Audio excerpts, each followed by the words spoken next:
Let's go. I'm Ryan. I'm Jake. And together, we are functionally literate. Should we do the thing? today- Should we do? Hang Huh? on, hang on.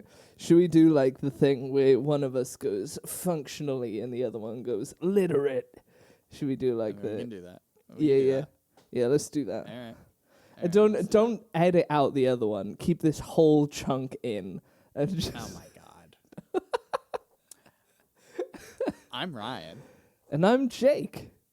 and together we are Functionally. literate. Ayo. Jake functions. There we go. I You sometimes can see that, right? You hear that? Yep. You hear him functioning, and then I can read. and make notes. That's why he's the Yeah. literate one. That's I can you know. read and write. And I can be wrong. That's right. I was wrong after last episode. So I talked so much shit. I was so confident, and then You I was were just so so wrong. You were so confident, you had me double checking too. Yeah. And so now I can more specifically get into how right I was. Yes. Nate noticed a glimmer on the far side of his apartment over by his desk. Opposite Which is the not in entrance his to the kitchen. kitchen. Yeah. And the light, they didn't notice it earlier because the light was blocked by all the bodies in the kitchen, is what they said. And also, he caught it because the light reflected off his T-shirt in that direction. okay. Yeah. It's okay to be wrong. Sometimes it's okay to be a bit of disappointment to yourself, your friends, your family, your co-hosts. Yeah. I'm sorry, Ryan. It's okay. It's okay. We are today discussing 14 by Peter Clines. More of the 14 by Chapters Decline. 35 through 41. Chapter 35.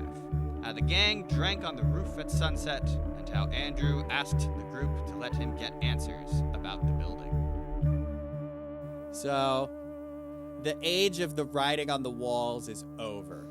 Yes. We've moved on. The writing on the walls, they're no longer peeling paint. They're now was just just so- reflecting on the peeling of paint. It's so sad, too. Like, every single one of these characters, whenever they meet up with somebody else that peeled walls off their paint...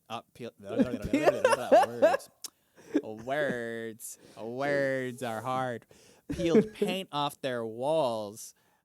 They're just, like, so resigned. They're like, they painted my walls. I We're like, know. we know. They painted everybody's walls. Yeah. You know what I would be doing, like, low-key? I'd be ripping Yeah. the wood panels off. Like, surely you can, like, You think unscrew there's the something wood under panels. the wood panels in apartment 13? Probably. It's interesting. Yeah. But the thing is, those wood planks go from the floor to the ceiling. Yes. So, I don't think fucking with that apartment is a good idea. I mean, if you've got a carpenter, a big ladder, and some friends, there's not a lot you can't do. Like, I've worked tech in some theaters, right? And we used to hang, like, giant wooden boards above the pros arch and stuff. And that was fine. We could do that. Okay, but the thing is, these planks are 2 fucking stories tall. Like, how are Yeah. you even gonna get So is a planks pros arch. that long into the building? That's fair. Like, there's no way would you be able to lay them down? You'd have to take them off and just lean them up against the wall, wouldn't you? In like You're a not corner or taking them up something. the stairwell. It's not happening.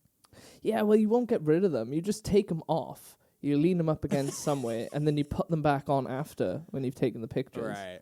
You know? Right. You don't have to get rid of right. them. It doesn't have to be destructive. It can just be, explorative. Could you imagine them going to Clive and Debbie like, hey, we need to, like, fuck up your walls? They'd be like, no. And then you'd be like, Like, please. Debbie in particular. Come on. look at what we found, and then you just show them Yeah. all the pictures. Think of Yeah. what could be No, I behind get the you. wood, man. Anywho, so they're all on So- the roof. They're drinking brewskis and watching Well, so it's- sunsets. So it starts with Nate and Tim. Tim's already up there. It's Friday now. Tim is they finished your place around 9:30. Like Nate tells Tim how like they waited for him to get dressed and leave before they started painting. And and Tim's like, "Yeah, they finished your place around 9:30. Took them about 2 hours to do my place, because of, all the cramped walls, Yeah. all the tight corners." And then he like mimes painting walls and like A cramped space. Yeah. So then Nate pivots the conversation. He's like, "Tim, why am I the guy in charge?" And Tim's like, "Because you're the guy in charge." And Nate's like, "That's not a fucking answer." to be fair, it's not really a fucking answer. Well, then Tim's like, "What do you want me to say?" And then he gives a real answer. Yeah. He talks about just leadership vibes, basically, right? Like he talks Yeah. about like all the kinds of people that he's met like during his professional life and the unifying thing between all of the people that were in charge is that they had the enthusiasm, they had the drive to like whatever they were setting out to do, whatever they were setting out to accomplish, like they had that drive. And that often spilled over to everyone else. Like everyone that's like trying to figure out this mystery, they can see Nate's enthusiasm. And Tim's like, Yeah. you want it. They can see that like it's not just like, oh, he wants it. It's like he's willing to wake everyone up at fucking 3 a.m. to rip the paint off their walls. That's why he's in It's charge. not like he fucking slept on this. It's not like he was like, let's wait until the weekend. Hey, guys, I found some writing on my walls. Would you peel the paint off? No, he Yeah. went to Veek immediately. And then they went to Zila. And then they went to Tim. And then, Yeah. like, the Zila went to Roger. Like, this wouldn't have happened if he just sat on it. Exactly. There's no like he just clearly cares the most. You know? Yeah, clearly. Yeah. And Tim's just like, it doesn't always happen. It's not always obvious who's in charge, but sometimes, like, it's not like we all just like collectively had a secret meeting without you and was like, yeah, Nate's the guy in charge. Yeah, It's just drew obvious names out you're of the guy in hat. charge. Yeah. Spot on. And then, so then Roger came up and they told him about the message in blood, and I loved Roger's reaction to that. He took a swig of beer and he's like, that is some grade A fucked up shit. Yes. Which truth. Yeah. Truth. That is very fucked up. Very bizarre fucked up shit. Yeah. Nobody wants to be finding that in their apartment. No. And then, so then Beak shows up. She, like, sits next to Nate, has a beer. She's like, man, I was looking forward to this. I just love sitting up here with everyone. That's development, because she used to not go on the roof at all. She used to, like, keep to herself pretty much, yeah. But so then she's like, we could peel all the walls again. And it's like, why, Veek? Why are you suggesting this? We got I know, pictures. this is there's like no point. she doesn't think things through, and it doesn't make sense that she would suggest it either. I don't know. Yeah. There was a point where I assumed that they were gonna try and make Veek like really smart, But I kind of feel like that ship has sailed and we're far enough into this book for me to kind of like resign that idea and be like, no, she was never intended to be, I stand by the idea that she is intelligent. She is not wise. I get you. Yeah.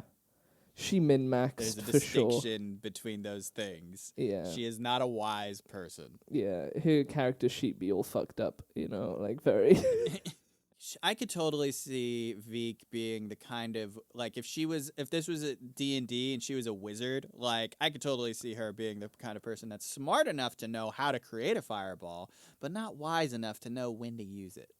That's true.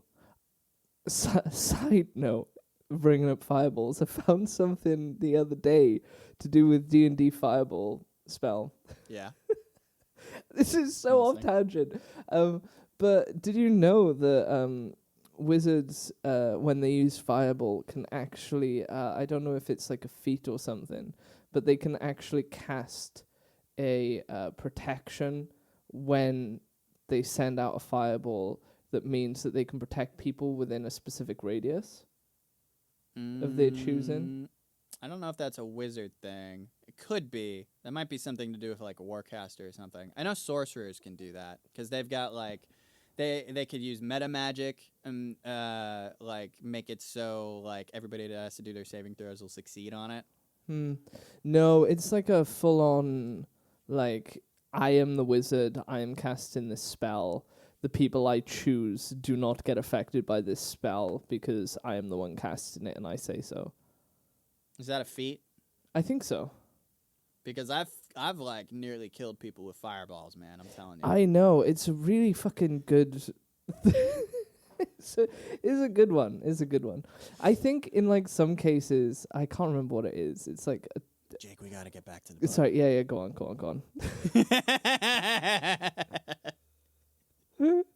Completely sidetracked again. It's Jake and Ryan. So as it turns out, Zila was totally right. Veek is pissed that Nate didn't go get her when he found the blood on his wall. Yeah. Rightfully so. And then Roger's like, you can't listen to girls, man, when they say they want something. They don't actually want it. They mean the opposite. And she's like, no, I said I was busy. And he's like, yeah, that means that you wanted to spend more time with him. Yeah. She's like, I have a job, you know. Yeah. But she's still annoyed that, so. She straight up is. And then, like, she resigns herself. She's like, no, you're right. I said I didn't have time. Because Nate was like, I'm sorry. You said you didn't have time. I figured, you didn't have time. I was like, all right.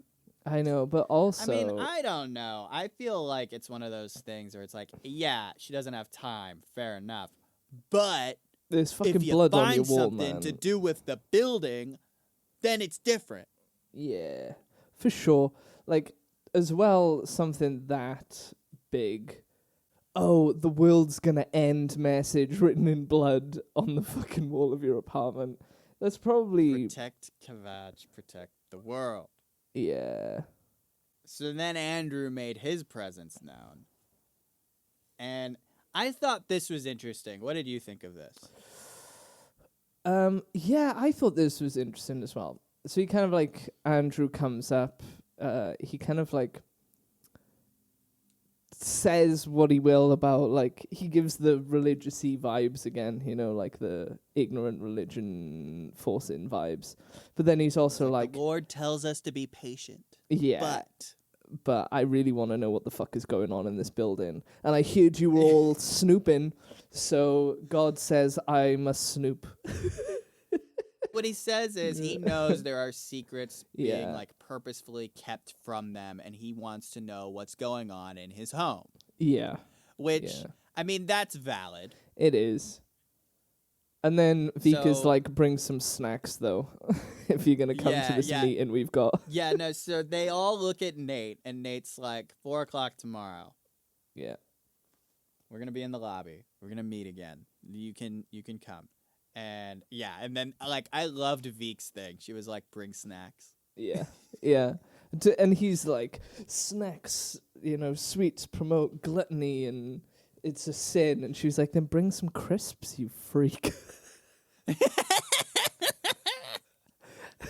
And I quoted this. I have a quote here because they're all like, after he leaves, they all look at her and she's just like, what? The guy's never helped with anything, and he's lectured me half a dozen times about being a single woman living alone. And it's Memorial Day weekend. He can bring chips. Yeah. Yeah, I was like, I quite like that logic. That logic is sound. She's like, just bring something fucking crunchy, man. Like, yeah.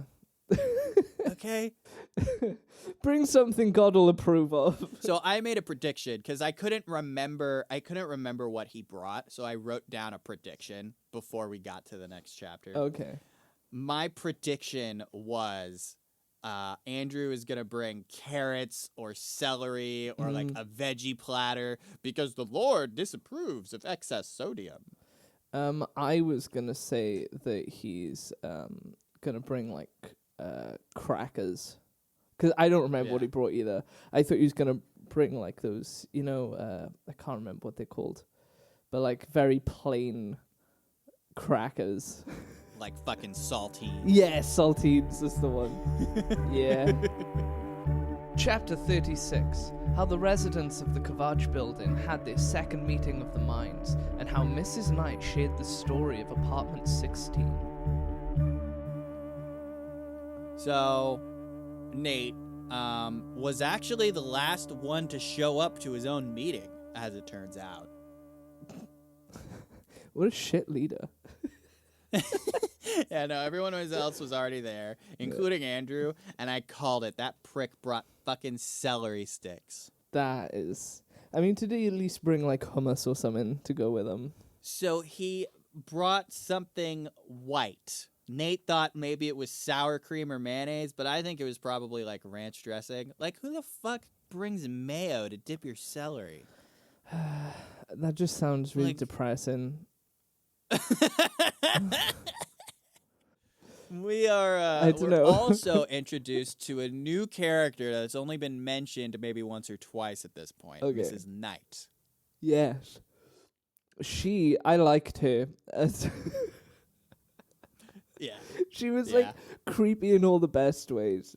Very ominous and scary. She is she's pretty. Like, you get that impression, like, you don't want to mess with her. Yeah. Like, she's like a stern old lady. She's described as looking 80, with hair that's too black, spots on her hands, and she's sitting in the middle of the couch with her aluminum cane positioned so nobody else can, like, sit there without being like, hey, can I sit here? And Nate couldn't tell if that was, like, on purpose or not, but I think that was totally on purpose. That was totally on purpose. Yeah. She wanted to fucking hog that couch. Seems like something I would do if I was old and, angry. Yeah. These fucking kids dragging me down here. I was watching my fucking soap operas. I wanted to know what was happening on Coronation Street. So it turns out Zila and Veek, they collaborated to get a slideshow set up for Nate so he could, like, flip through all of the photos they took on the wall-mounted TV. And wow. So it's Zila's laptop, and then Veek set it all up, right? She had Batman Begins in another window that Nate could, like, quickly tab over to if Oscar decided to walk up. Yeah, see, she's very smart. Yeah. Sometimes not so much. Yeah. Like I said, she's intelligent, man, but she's not wise. Yeah, true. I think you're right, but I think that I just don't like it.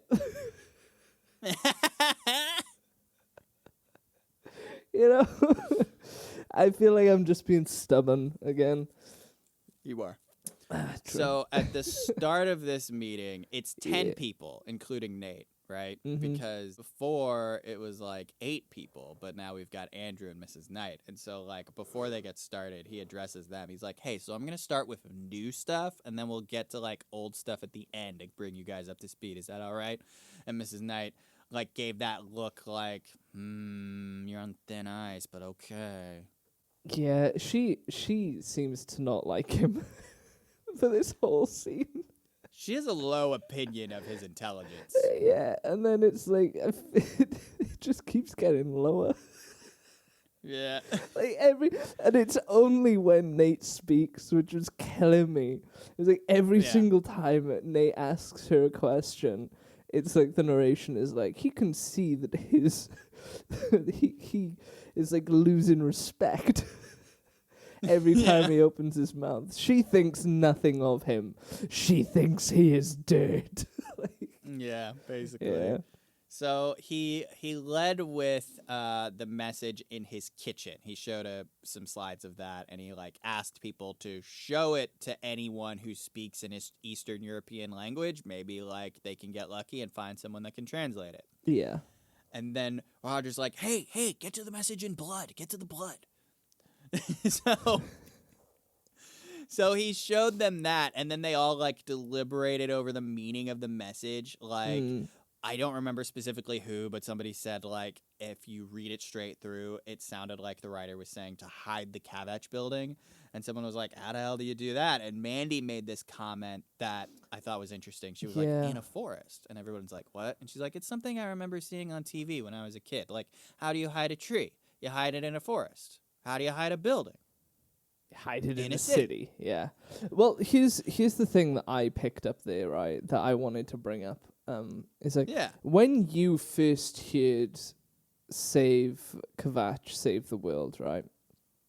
Yeah. Did you think it was a person that they were referring to, or did you think it was the building? Because I never once thought it was a person.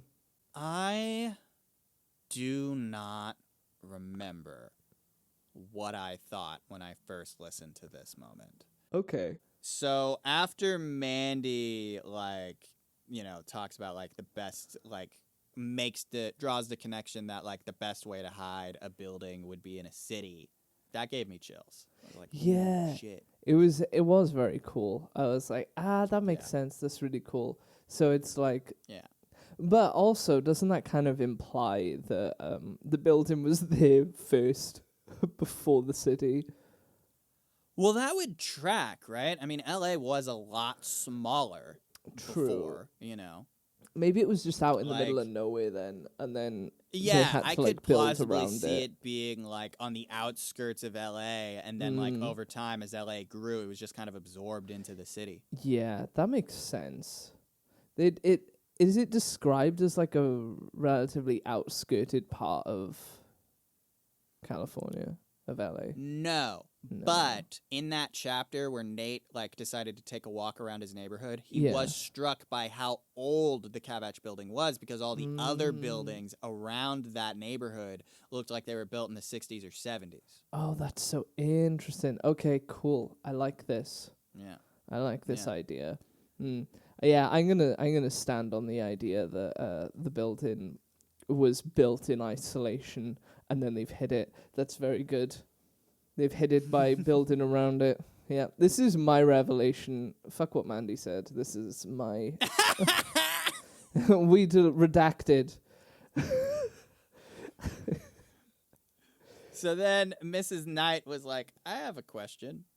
Does this have anything to do with apartment 16? And Nate's like, what do you mean? And then, like, her opinion of him, like, clearly lowered. Yeah. And she's like... I thought this had to do with the murder that happened in apartment 16. And then Veek was like, oh yeah, you told me about her, the woman who killed herself. And then like that's when like Mrs. Knight was like, Andrea, she killed herself in August of 1987. Yeah. And she's like, she hung herself. And Nate was like, hanged. I don't know that it was Nate that said that, but somebody corrected No, that. it was definitely Nate, because he did it earlier in the book to Veek as well. And it's like, it comes directly, it's almost like it's his, like, jab back at her for seeing that her idea of him dropped. It, like, happens that quickly. It's like, he goes, what happened to her, you know? And then she's like, what a fucking moron. She hung herself, and he's like, hanged, you hag. But yeah, no, she said that this lady hanged herself, and she said that she was the last because around the time this happened, like she, you know, there was talk, right? And like she discovered at the time that 7 months before, a man shot himself in there. A year before that, another man shot himself in there. In December of 1984, a couple drank poison. Yeah, so it's like just every single person that they gave that room to dies by killing themselves within a year, which is, Yeah, I was like, that's what is wrong with that fucking room. I know, right? And she said that like at the time she fancied herself like a bit of a sleuth, and so she like I don't remember exactly what she said. She referenced like some detective or investigator Yeah. from like like she made a dated reference. Yeah. And so she said she did some research back then, and she found out that 21 people had killed themselves within 30 years, all in that apartment. Yeah. Crazy. Chapter 37. How the residents of the Kavach building discussed the meaning of the writing in Nate's apartment. And so Mrs. Knight's like, I have another question. What is it? The person who wrote the message in blood, did they know about the black light, or was it a coincidence? That is an interesting question, actually. Well, so the idea is that everything, like what the conclusion that's slowly being put together is everything that's weird about the building seems to be very deliberate. Yeah. And it seems to be there since day one. Like all of the Yeah. weirdness, all of the apartments being different shapes and sizes, all of it is very deliberate. The painting on the walls, they reckon, was there since day one. And so I assume that the black light was also there as part of the structure on day one. And whoever died in or like wrote on the wall in their blood, presumably the doctor from the beginning, I reckon he must have known about the black light. Because he specifically went to that room. Yes. And he also almost definitely would have wanted it to be... it also must have been so early on that they hadn't painted the walls yet. It would have just been raw plaster. Yeah. Very early days. Yeah. So Yeah. he whoever it is must have almost definitely known the blood even after being cleaned with the black light. I reckon it was deliberate. Yeah. Very smart, deliberate. Yeah. Very, very fast thinking for someone who's like guts are in their hands. Yeah. Yeah. Because he was stabbed in the gut, wasn't he? I think so. Yeah. So then they start like speculating about this, right? Like Veek's wondering like if it was different people who wrote the messages. Tim wondered if it was the same people writing messages for different people. Yeah. And then like that's when Debbie speaks up and she's like, "We're kind of ignoring the elephant in the room, aren't we? Like the message said protect Kavach, protect the world." Like let's talk about that. Yeah. I mean, I was going to ask you a fucking question then. We need to do a book where neither of us know what the fuck's going to happen so I can start asking you questions. We've talked about this. I know. We absolutely can and should and will do that. And we said we were going to ask the audience to recommend books for us. True. So, once again, audience, please recommend books for us. If you're listening on Spotify, you can leave comments on Spotify now. If you're listening on YouTube, you've always been able to leave comments there. What? If you're listening on some other podcatcher and you're stubborn and don't want to leave comments in that way, you can email us, func.lit.pod@gmail.com. Oh, yeah. Yeah. Yeah. Funk.lit.pod. Email us. I like... Moving on. I like that it's funk. Funklit. Yeah. Yeah. Funklit. Like... Funky So my old literature. audio recordist, Chris, like whenever he texts me, he just texts me. Like when he references the podcast, he's like, "So I liked this episode of Funklit." I'm gonna just start calling it the funk. I think that's when are we recording the funk? So Mrs. Knight was skeptical that there was like a threat to the world centered around this building. But Tim was like, I don't know. I mean, if you're writing messages in your own blood, like you don't have time to be metaphorical. I think whoever wrote this was being literal. True. Yeah, it doesn't seem like couldn't write haiku, you know? Yeah. Yeah. And then like they kind of get into this kind of the weeds about it. Like Nate starts kind of nitpicking the message because someone mentions about like how they're talking about saving the world, and Nate's like, no. I think Tim's right. Protect. It says protect the world. Protect Kavach, protect the world. Like whatever it is this building is for, it was to protect the world from something that hasn't happened yet. And like, you know, Mrs. Knight was like, I agree with the dark girl. You're nitpicking. And Vika's like, what the fuck did you just say to me? And she's like, I mean nothing by it. What's the term these days? Hindi? Jesus. Yeah, so that was... It must be hard getting old.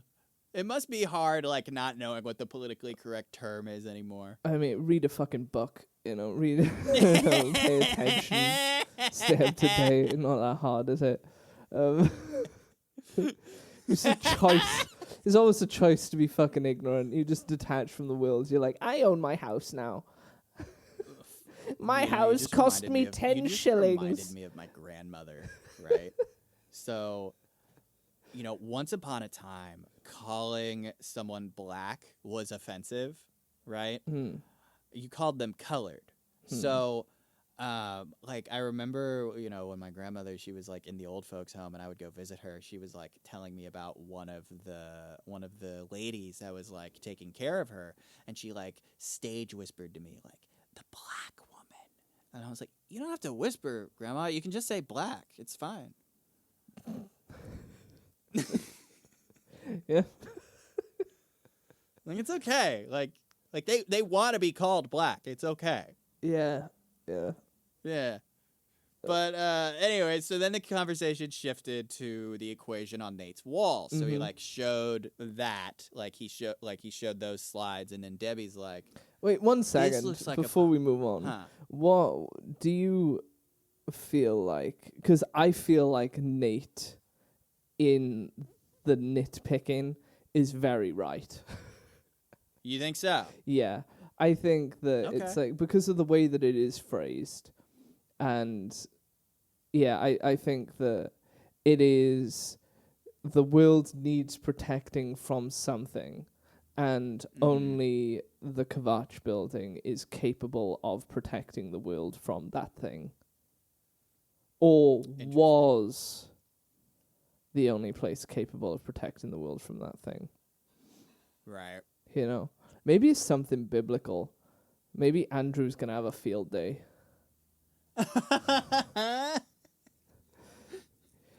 He's like, it's true. It's all true.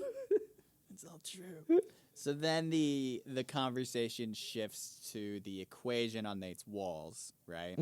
And he explained, like, he pulls that up specifically because he's like, this is what got us peeling our walls in the first place, because I noticed this. Yeah. And so then Debbie's looking at it, and she's like, this looks like a population growth equation. Mm-hmm. Debbie, the biologist. Yeah. So she was like, it's, you know, at first people were like, what? But she's like, look. And then she, like, stands up. She goes over to the TV, and then, like, she, with her finger, kind of circles some stuff. She's like, this is a birth rate. This is a death rate. This is an initial population count. I don't know what this other stuff is, but I think this is a population growth equation. I think what the other stuff is going to be the population if the gates of hell open and all of the demons escape.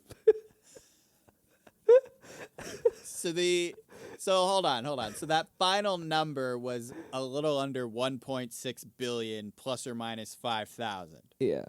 So what does that have to do with this hellscape? The 5,000 is the demon creatures. Plus or minus 5,000 demon creatures? Yes. Yeah, depending on whether the gates of hell open or not. Okay, but then what's the 1.6 billion? Who knows? Well,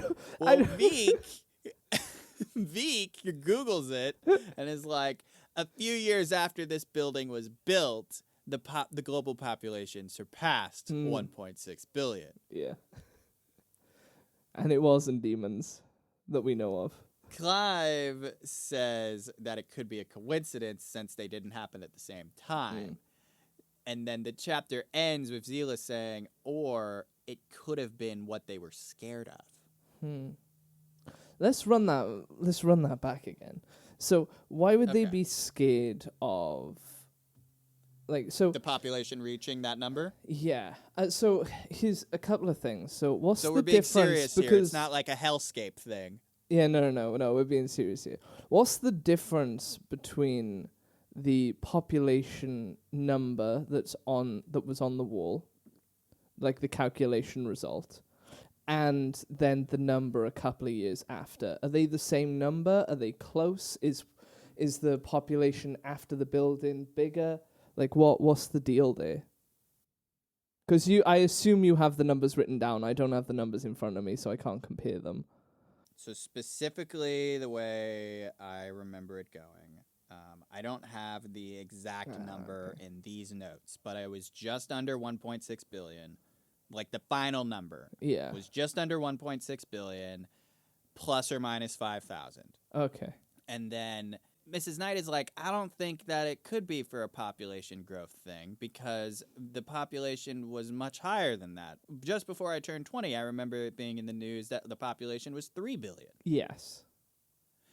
And so that comment is what makes Veek whip out her phone and Google it. And she says that a few years after the Kavach building was built, the population surpassed 1.6 billion. Okay. Yeah. Okay, that makes sense. So, what could they be like? I don't think. Why would they be afraid of the population increase?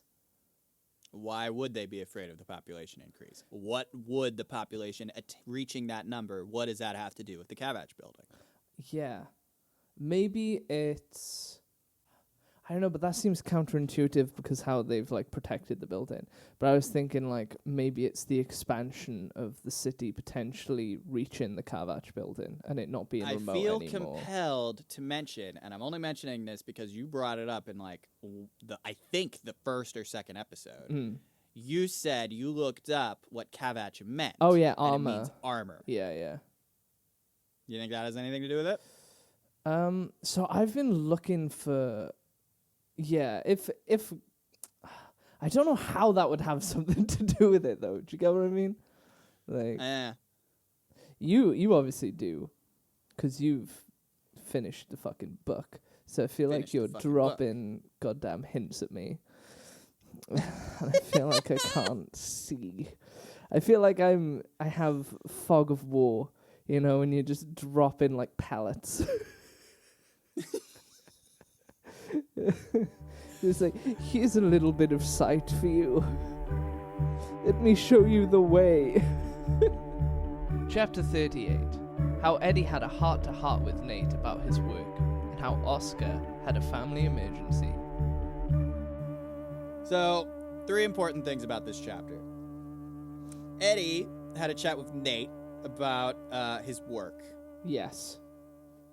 And this was the cringiest fucking conversation ever. It was so funny. Hard. I genuinely was laughing I know. the whole time I was listening to this nonsense. The thing is, so horrible. I know.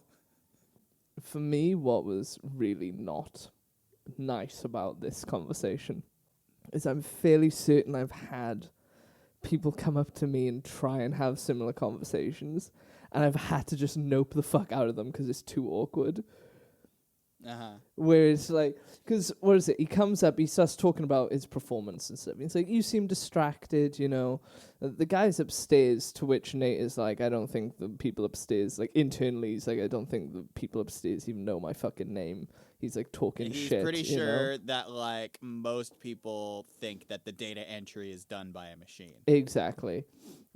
which means that it's like Eddie basically like fronting that the people upstairs have a problem with the speed of the data entry and like, you know, which it really suggests to me that like Nate could totally get away with slacking at his job if Eddie quit giving a shit. Yeah, literally.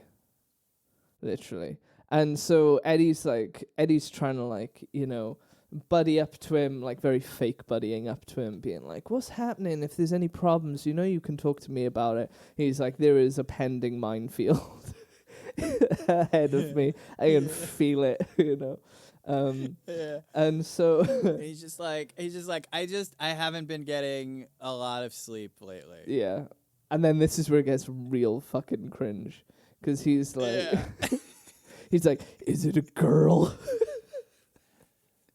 And that kind Nate's of not getting any Nate's sleep. Just like, he's like, I mean, it can't get any worse than this. He's like, yeah, it's a girl. She's been, I'm obsessed. Yeah. What's her name? Like, without even thinking about it, he's just like, her name's Veek. Yeah, literally. And then he's just like, is she hot? It's like, God damn it, Eddie. But is she hot though? And Nate's like, yeah, she's hot. Fuck, it's so awkward. And he describes it as like a grenade going off in the middle of this minefield. He's like, it can't get much worse than this. So yeah. It's so and then good. He's like, okay, look, I'll do what I can, but like, you got to get some of this work done. Yeah. I need you to get it done by next week. And Nate's like, can I get my hours back? That'll really help. And he's like, no, just work around it. Yeah. Worst kind of boss pretending to care. Like, there was a really good line somewhere in there. Like, when he first walked up to give the, like, fake heart-to-heart. He lacks so much empathy. He doesn't even have enough empathy to realize that his, like, fake heart-to-heart is disingenuous. Yeah. He doesn't even realize that he's being disingenuous. Yeah. It's like just so surface level, shallow, like, hey bud, is everything okay? I really care about you, man. It's just so garbage. So the second important thing, Nate gets home and he sees on the bulletin board a letter from Oscar to the building. Oh yeah, the second I saw this, I was on the treadmill, right, in the gym. I'm listening to the audiobook in the gym. I heard this, I pumped that fucking treadmill right up. I was like, oh yeah.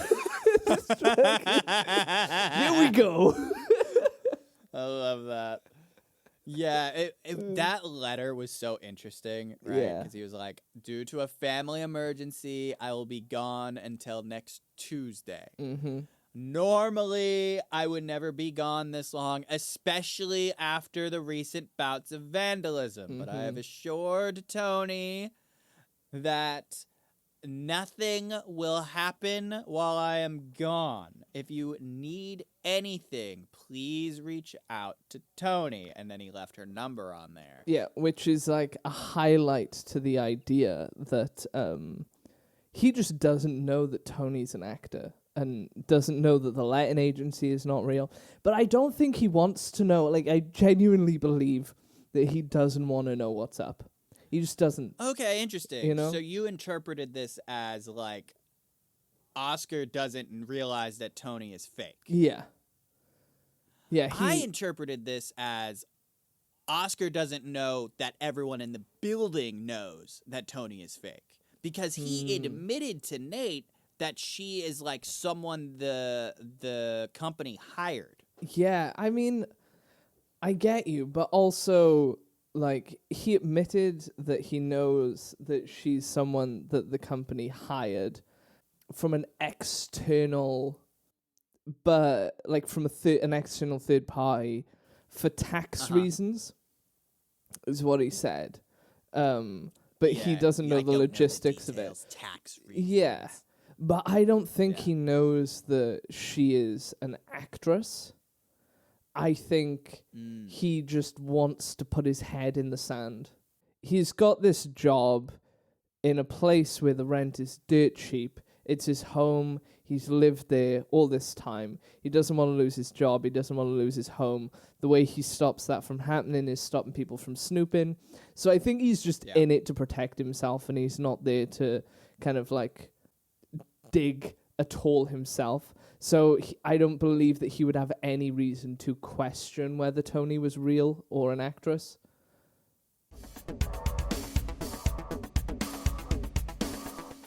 This episode is not brought to you by ChatGPT. Our AI overlord. Yeah, our AI overlord has no say in how this podcast goes. None at all. Yep. Well, that's not true. We have one little smidge of our podcast description. ChatGPT had some influence over that. Originally, it was something along the lines of, come join some stoned 20-somethings as they talk about books. And Zach was like, stoned 20-somethings? I was like, yeah, is that a problem? And he's like, I mean, I'm not a stoned 20-something. And I feel like you're limiting our audience a little bit here.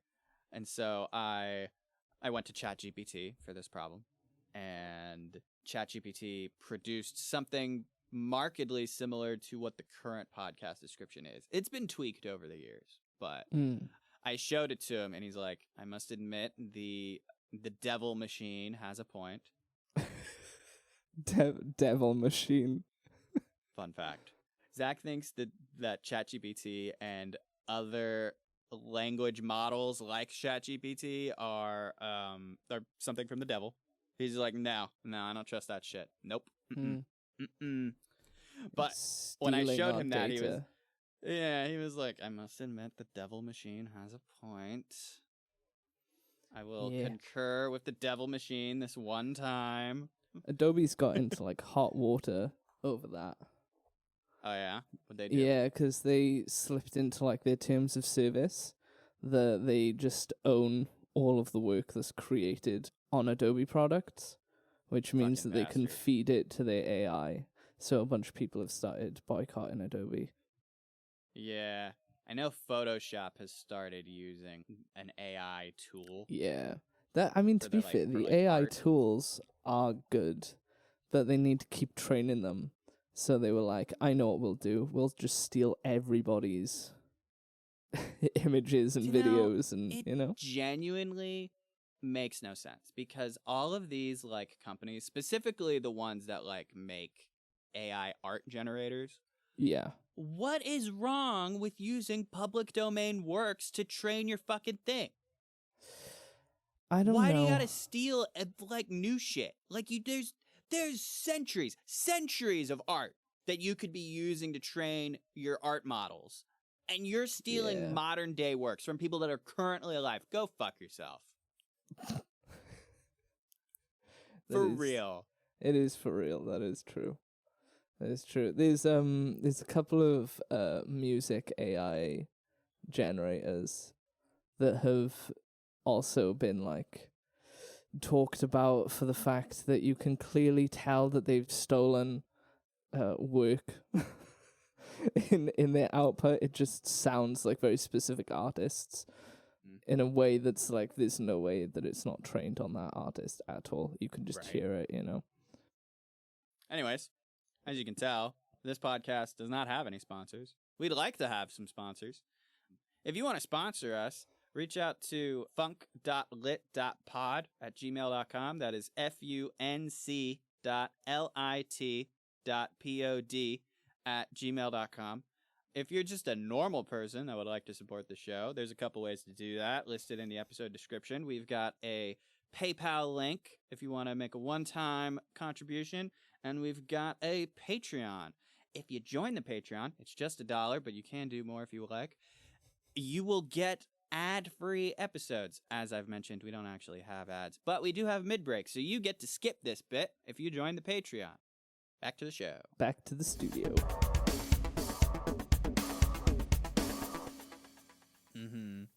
So I get you. Yeah, my stance is that he doesn't know. He's contacted her. She's played along, Yeah.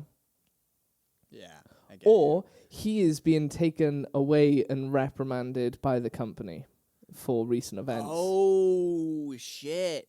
That'd be interesting. That would be interesting. It'd seem a bit odd, though, for them to, like, take the guy away to then, like, leave everyone in the building to play. Yeah, that's fair. That would be questionable. You'd have to leave someone else there. Yeah. Yeah, Because Tony's not going to drop in and check on them. she might. They might just send her. Go on, go have a look. See what's going on. See what they're up to. So, third important thing that happened in this chapter is Roger approaches Nate like, hey, exciting news. I met this woman at work that knows like 6 languages, and one of them is Russian. And Nate's like, but Roger, it's not Russian. And he's like, no, but she knows like lots of different languages like that. I was thinking maybe I could just like show her the pictures and see if she knows. Yeah. I mean, to be fair, he's got good logic there. If someone is like a multilinguist, may as well show them. But I guess my concern would be like, because you don't know what's written there. What if they read it and they're like, what the fuck? Yeah. You know? Yeah. Yeah. Like, you got no idea what it's saying. It's 4 paragraphs of God knows what. Literally. We keep the goblins in the basement. Like, you know? The goblins in the basement. Yeah. I do genuinely love this pet theory of yours. Yeah, of, I like, know. There's like gremlins in the walls. Yeah, There's yeah. goblins in the basement. Yeah. Like, I love that. I know. It's Fucking very amazing. like, because there's a point at which it became so fictitious. You know? It stepped so far outside of the bounds of like reality. The moment of the cockroaches Yeah. became a thing that we were aware of, like how weird they were, I Yeah. think, was when we were like, okay, we have now stepped beyond the threshold of what is real and what is not. Yeah, At this and moment. It was the we moment. have things that don't eat. Yes. Yeah. And then die within a distance, like just shrivel up, you Yeah. know? Just Yeah. on off switch death doesn't make sense. And that for me was all of the gratification I needed to know that goblins were possible in this universe.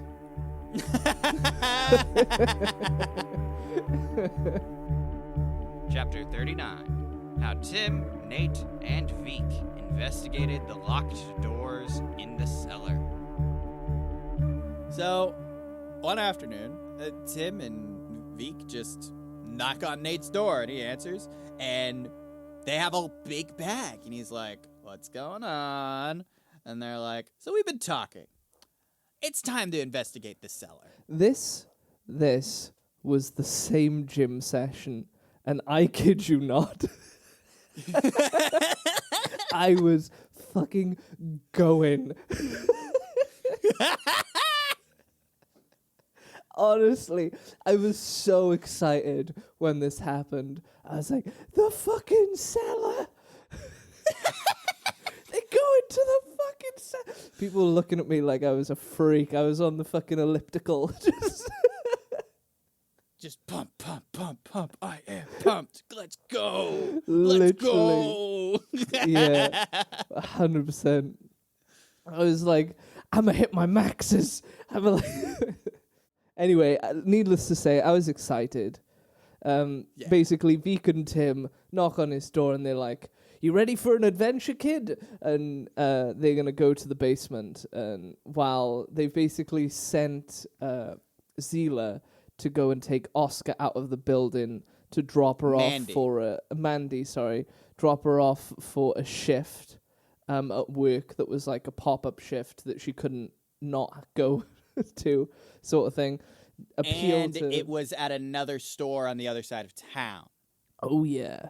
And then like Nate's like, how much of that was true? And Tim was like, he shrugs and he's like, enough of it that Mandy was willing to go along. Yeah. Yeah. And it means that they have, I think it was about an hour and a half Yeah, to go they had like a exploring. 90-minute window, so they were like, "Let's go, let's go." And so this is the weird thing to me, right? Like the premise of this Yeah. this 90-minute window. It's like it really does feel like artificial tension. Like why not wait until Oscar is gone for his extended weekend family emergency trip? Why do this now? I think maybe so. I think it's because she was genuinely offered a shift in a place across town, right? Yeah. And Veek and Tim heard it, saw the window, and were like, "This is an opportunity for us to do some snooping." And then I reckon Veek was like, "Please, let's do the basement." And Tim was like, "You know what? We could actually do the basement." I think that's probably what happened. Probably happened something like Yeah. that. And there was just not really much. Well, we could do it another time. It was like, here's an opportunity. We have to take all opportunities. Let's fucking go. Let's take all the opportunities. They just, You know? they're just really fucking excited to search this place. Yeah. Like they've been doing it enough consistently at this point that they're just like, let's fucking go. Literally. The prospect of going into the basement would excite me so much living in this goddamn building. If I was not invited along to go snooping in the basement, I would lose my shit. I'd be like, motherfuckers didn't invite Like, what do me. you mean you went to go search the fucking cellar without me? Literally. I'd be livid. Yeah. Never forgive them. Oh, I'd move out. So they go to check out the cellar. So something else that I unintentionally glossed over from Yeah. chapter 5 when like Nate did his initial investigation of the cellar was there's actually 2 locked doors down there, not just the double doors. Yeah. There is a simple red door with just like a single hasp lock across the hall from the laundry room. So that's the simplest door. They do that one first. It's just a storage room. There's nothing much in there. There's a weed whacker and some boxes and stuff. Like, you know, it's nothing important. Yeah. Like, the logic was like, well, hey, now we know. Yeah. So like, is that little room that they go into, is that where the double doors are? Are they in that room? No. That was the okay. little red door that was across from the laundry room. The double doors with like the big fucking elaborate chain and Yeah, everything, yeah. they do that second. Okay. Yeah. I mean, Yeah. the little red So- door is quite funny. It is literally just like a storage cupboard, and they're like, well, it's just a storage cupboard. Whatever. Yeah. Yeah. No, but but when they like get started on that, it turns out that Tim also knows how to pick locks. Like he Yes. has a lock picking kit well used. Yeah, yeah. And it's that fucking, I published a book about it, seemed like a good skill. I picked it up. And Meek was like, there's only so many times you can say I published a book and we'll buy it. I know. And he's like, And it's he's a like, great it's such a catch-all. good excuse Yeah. though, isn't it? Just anything that happens, just catch a reason to understand something. So funny. And she was like, so how do you know all this stuff then? And Tim, like, I love his response, He's just Yeah. like, tell you what.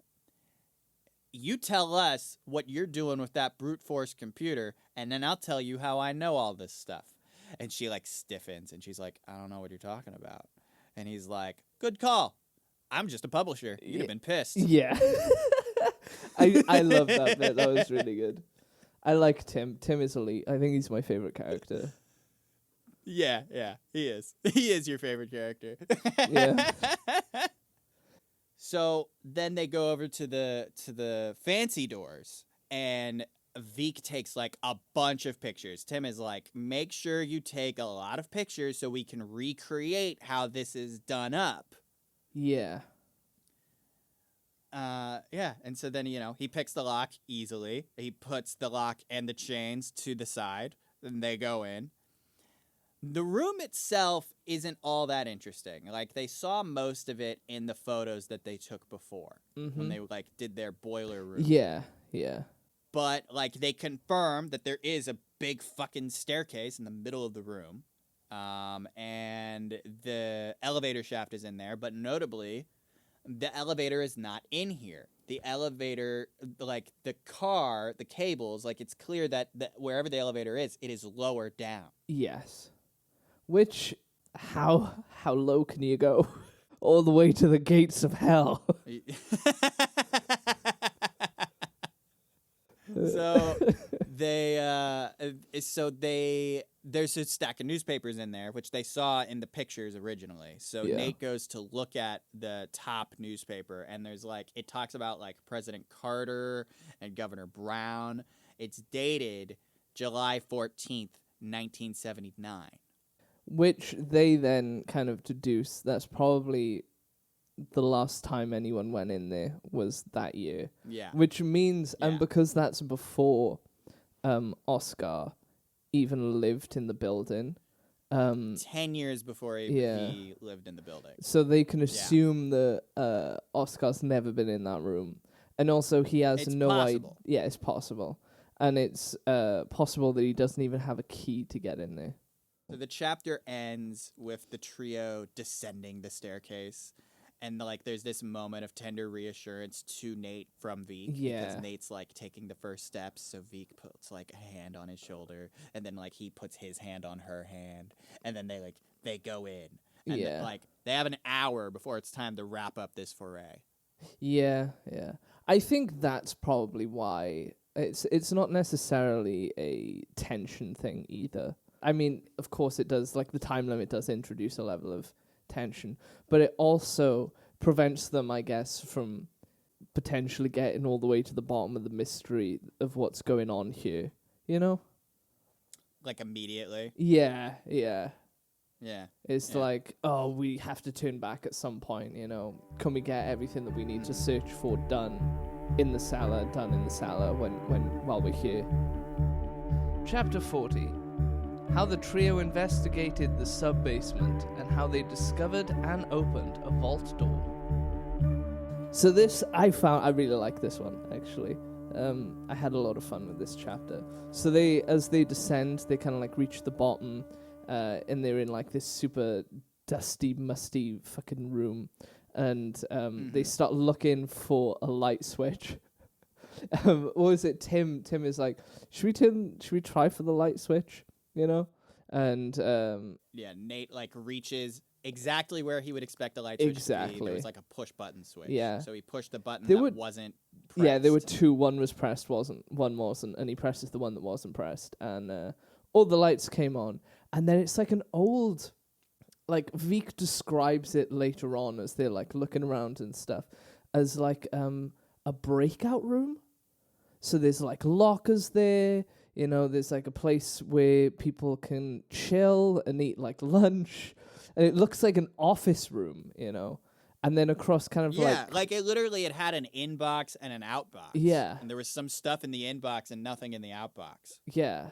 Which, and it's like the way that everything's set out, like, and across kind of like the back wall, there's like this giant vault door. Which wasn't prevalent at first because it was covered in a century's worth of dust. True. How much dust does it take to cover a fucking vault door? Jesus. No fucking joke. I know. They're like, careful not to like stomp your feet or blow too much because they will choke to death. Yeah. Like, Tim is like, do not kick up too much dust. But they like sort of make this observation. I think it's Nate that makes the observation that it's like the way that the room was left, there was an expectation that they were going to come in tomorrow.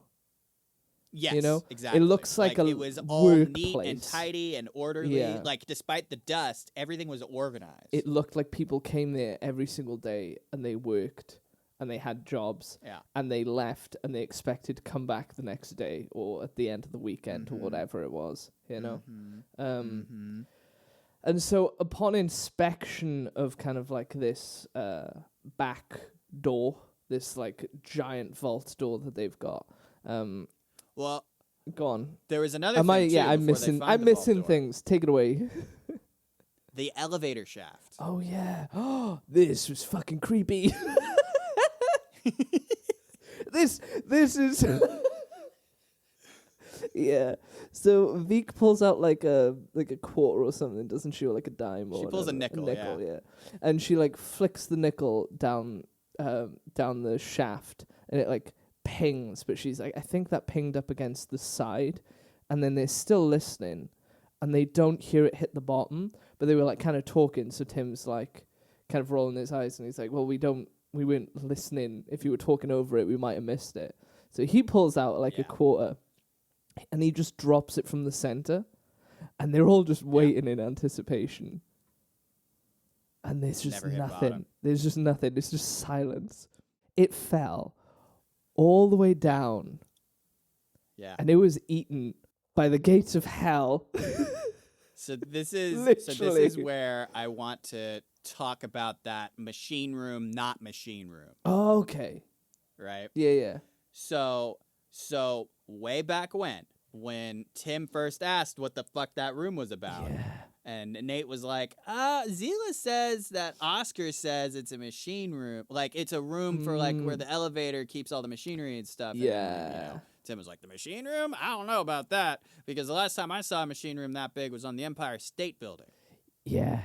So So we I can looked- assume. I looked this up. Okay.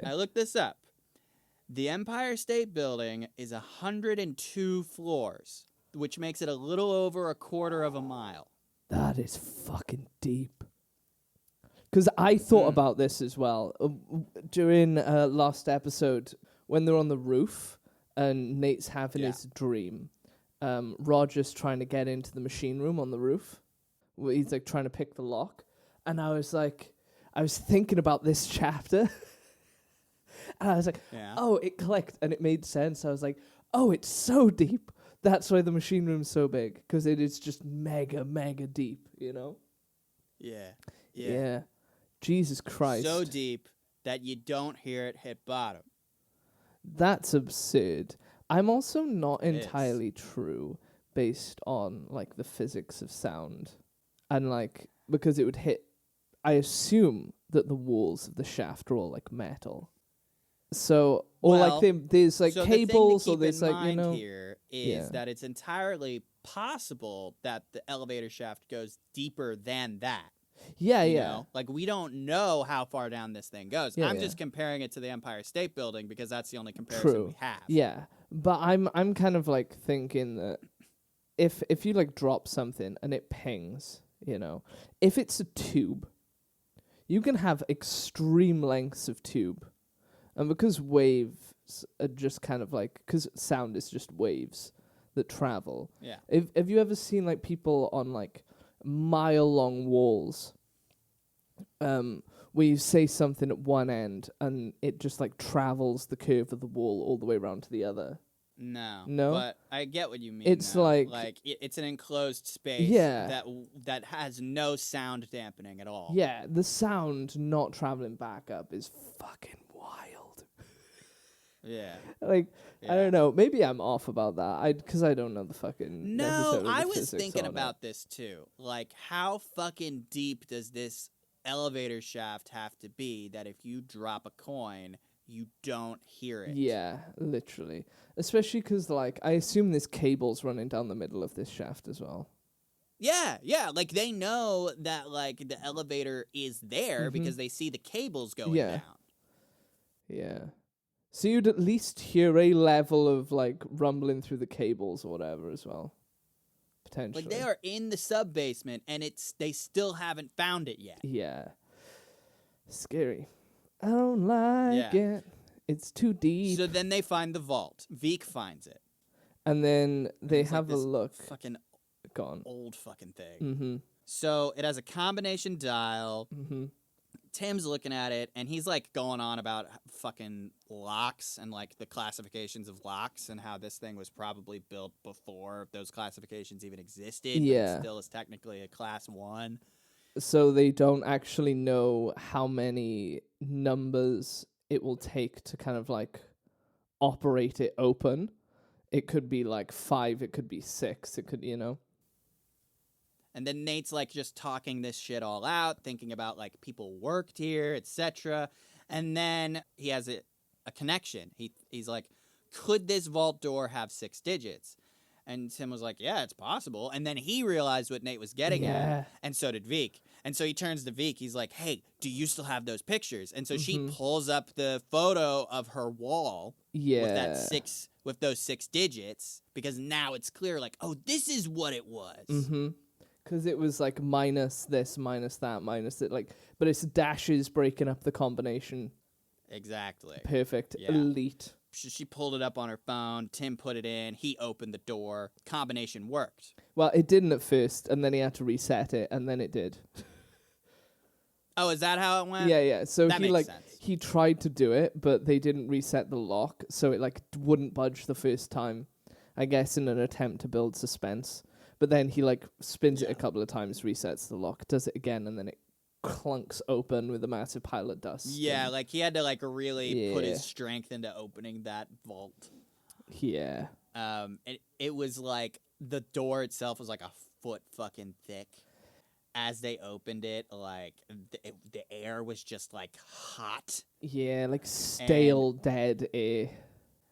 And it doesn't even tell us like what was in there when the chapter ends. Nate was just like, what does he say? He's like, well, I don't know what else we were expecting. Like, what a fucking cliffhanger. Fortunately for us, we're not done with this episode No, yet. We're doing we got one more chapter. I was so pleased when you like messaged me back and you said end of 41. I was like, yes. One more. I get to see what's beyond the vault. Chapter 41, How the Trio Discovered a Tunnel Leading Further Down into the Earth. So it's the gates of hell. So they... It's the gates of hell! I say, it's like the... it's a staircase. It's a staircase that goes to the gates of hell. Well, so there's a ladder in this tiny room. Yeah. There's a light switch in this vault. They turn that on. They see that the ladder goes down about 20 feet. Yeah. So Nate's like, all right, I'm going down. And Tim's like, well, hang on. What about traps? There might be booby traps. And Nate's like, you don't booby trap the office. People worked here. And Tim's like, depends on the office.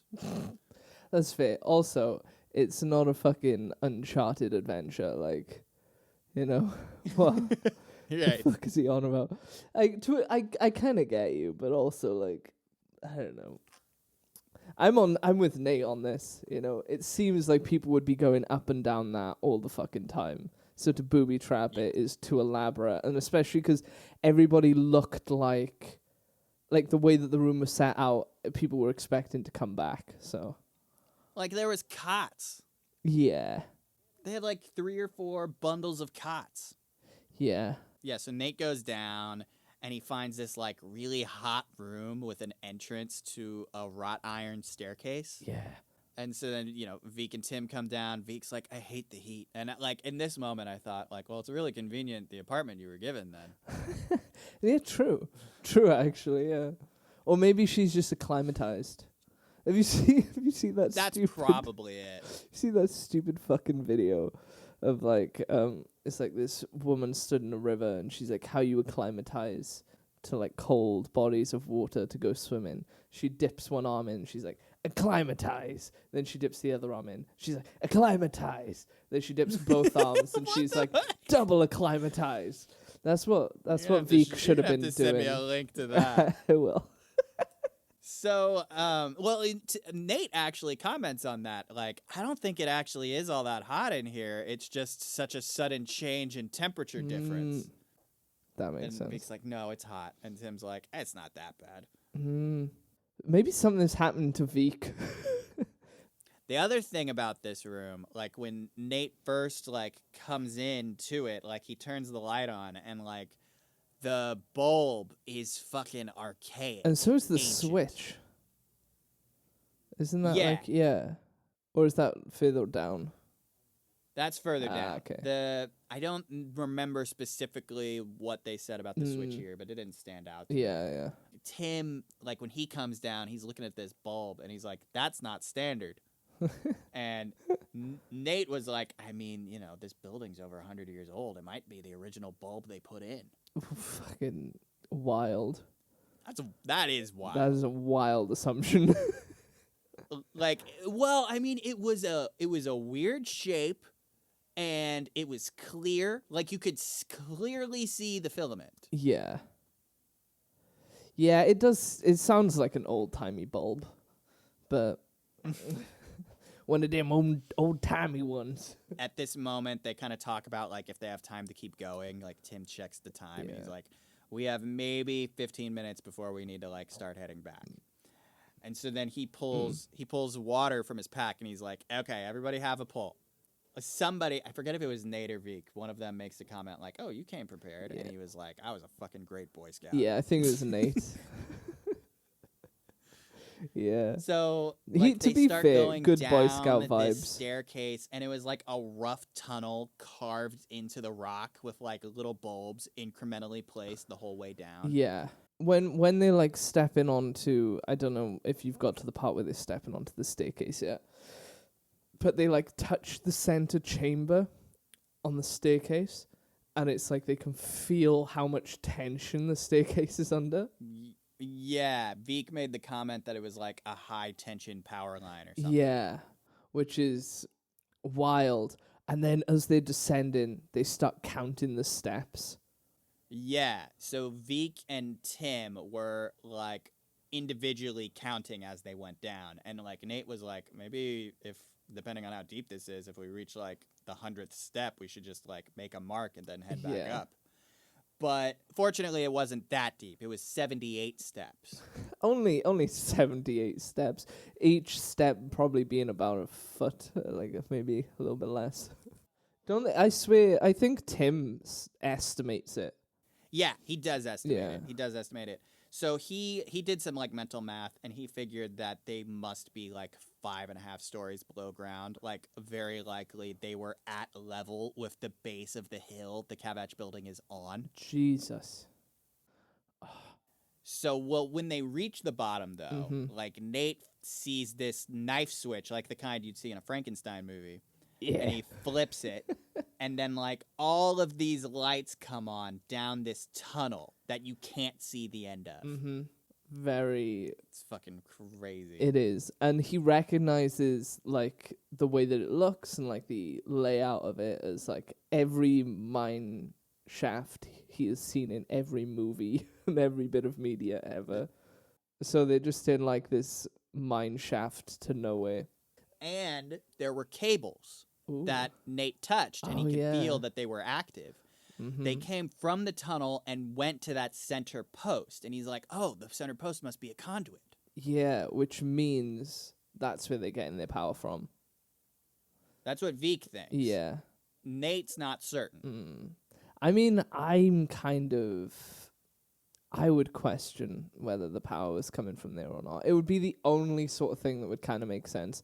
But also, Yeah. the cockroaches don't eat. So, Right. so anytime, I have to remind myself of that. Anytime I'm like, that doesn't make sense. You know? Say, well, the You have to cockroaches remember don't the eat. cockroaches don't eat. Yeah, exactly. Moving on. Yeah. Literally. Yeah. So Tim, he like checked if the shaft was level, and it Mhm. wasn't. And he was like, I think this is a 5 or 6% grade, which means this shaft is like going like gently downhill, Yeah. right? Mm-hmm. Veek whipped out her phone and like pulled up the camera app and zoomed in, and like she sees that there's like a bend or something, because like it just kind of ends like like at a curve, Yeah. Yeah. and she's like, why don't we go down to the bend? And you know, Tim's like, that's a bad idea, because like when they reach the bottom, you know, Nate's like, how much time do we have? And he checks the time, and he's like, you have 30 seconds to do whatever you want. Yeah. So it's like 30 seconds to go check out a bend and then have to come back uphill, you know? Yeah, And then in the bend, it looks like it's 50 yards. Or yeah, something. and also Vic does not look well. She says she's having like a minor asthma attack. Yeah, Nate comments on how she's not looking great. Yeah. And she's like, oh, thanks. Yeah, you look like crap too. And, Tim's like, no, seriously. You look very flushed. And he's like, she's like, minor asthma attack. And Nate's like, do you have your inhaler? And Vic's like, I've never needed it. I'm fine. Let's keep going. And Tim's like, no, we don't have time. We Yeah. need to go. 'Cause we we literally, have to get back up. like, if they don't get back before Oscar gets back, they're done. They're all evicted. Like, that's it. No more playing around, So it's like they need to get back well ahead of time. No cutting it close. So I agree with Tim on this. And I think Vic is not wise. not being wise. Yeah. She's to fix her fucking character sheet, honestly. So she just like fucking storms up the steps in a huff, and that's kind of how the chapter ends with the men following her. Yeah. So my question to you is, if they had kept going down and like just like they were like, consequences be damned, we're finding out what the fuck's going on, and Oscar got back and saw this door was open. Yeah. What do you think he would have done? Ooh. Do you think he would have followed, or do you think he would have waited till they came back? Ooh, I wonder. I think. Curveball. What if he locked them in? Oh my god! That would be diabolical. He's like, locks them in. He's like, I don't have keys. I've never been in there. Door was open when I came back. Nobody ever goes in there again. Someone will never find their bodies. This is it. Problem solved. Just fucking kill them. Yeah. Damn. At that point, it's like, okay, we gotta keep going. We gotta find the elevator Literally. to take us back up. Yeah. Yeah, 100%. That would be the move at that point. I think he'd be waiting at the top if it was two options, I don't think he'd go in after You think them. so? Yeah. Unless he, because if he knew there was something down there or knew what was down there that they shouldn't get to, I think he would go after them. If he doesn't know and he's trying to keep his hands clean, I think he would stay at the top. I think in that situation, the furthest down he would go would be to the sub-basement. I don't think he would, like, risk going down that ladder in the vault. Yeah, I don't think he'd go down the ladder in the vault either. But that's where we're at. Yeah. For this episode. Fucking great episode. I'm excited to see where this goes. It was. Fuck. No, I was thinking about, like, because, we recorded 2 episodes today. We recorded this one and the last one. And I was Yeah. telling you before, like, yesterday, I was like, I love how, like, inadvertently these episodes split up, because I wasn't planning for it to work out this way, for one episode to just be, like, devoted to the writing on the walls, Yeah. and then for this episode to end with, like, this mini expedition. Yeah. But it worked It's out really so well. good. It's like very, it's rounded these 2 plot lines up quite nicely, Yeah. I like it. So, More mysteries to come. The big question, Jake, Yeah. what do you think is going on? Well, so there's a couple of my old theories still active. I don't think the goblins are in the walls anymore. I think they could be in the basement. I think they could also be demons, and I think they could be coming from the gates of hell that are at the bottom of the mine shaft. Those The bottom of the shaft. Yeah. Fuck. Yeah. Well, they better shut that vault door then. True. Or so I based on the information that's currently there, I think there's something, because they're at the bottom of the mountain. So I reckon at the end of that tunnel. By Tim's reckoning. Yeah. So by Tim's reckoning, they're at like the bottom of the mountain. And then there's like a mine shaft that presumably is going in the direction of into the mountain.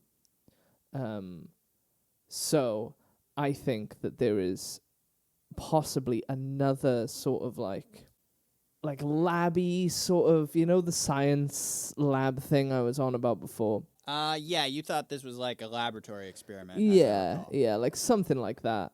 I think whatever's like creating power or like whatever it is, I think there's something there at the end of the tunnel causing that.